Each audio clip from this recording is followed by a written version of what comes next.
Après que les enfants d'Israël furent entrés en Canaan et que la guerre eut cessé, tout le peuple se rassembla à Shilo pour y dresser la tente d'assignation. Josué 18:1.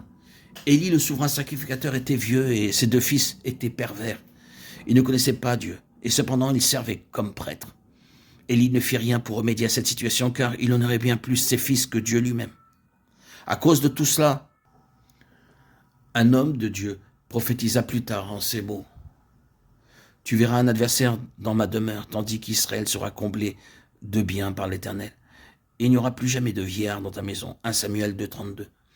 Le jeune Samuel était au service de l'Éternel devant Élie. La parole de l'Éternel était rare en ce temps-là. Les visions n'étaient pas fréquentes. En ce même temps, Élie, qui commençait à avoir les yeux troublés et ne pouvait plus voir, était couché à sa place. La lampe de Dieu n'était pas encore éteinte. Et Samuel était couché dans le temple de l'Éternel, où était l'arche de Dieu. Alors l'Éternel appela Samuel et répondit, me voici. 1 Samuel 3, 1, 4. Dans le sanctuaire de Dieu, la lampe placée devant l'arche n'était pas encore éteinte. Cependant, vu de l'extérieur, l'aspect de la tente semblait inchangé et ne laissait pas supposer que Dieu allait bientôt se retirer de ce lieu. Ce fut aussi à ce moment-là que Dieu appela Samuel au lieu d'Élie. Il ne donna pas sa parole à Élie, mais à Samuel.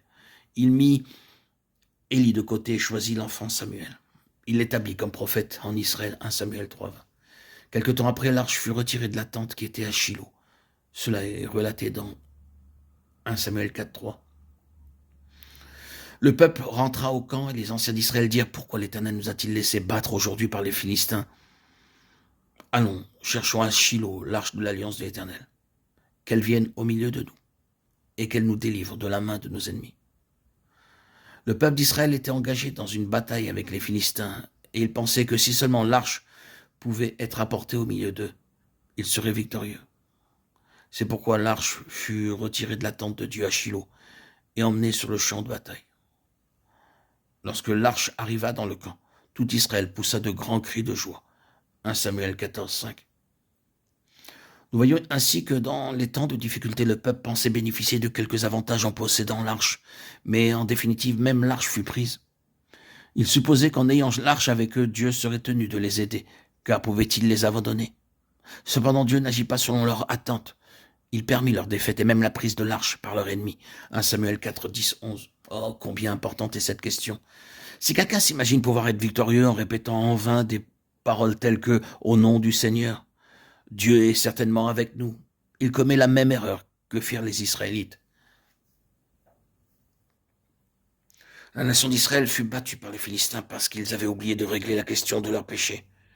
Ils ne s'étaient pas souvenus que tant que leur péché n'était pas réglé, ils ne pourraient jamais être victorieux. Ils ignoraient leur état de rébellion à l'égard de Dieu, tandis qu'ils rêvaient à la victoire en apportant l'arche au milieu d'eux. Ils se trompaient de façon tragique. Nul ne peut avoir recours à l'arche de cette façon. Rappelons-nous toujours que les choses spirituelles ne sont pas matière à pouvoir être utilisées par la chair. Le nom de Christ ne pourra jamais être d'aucun secours à la chair.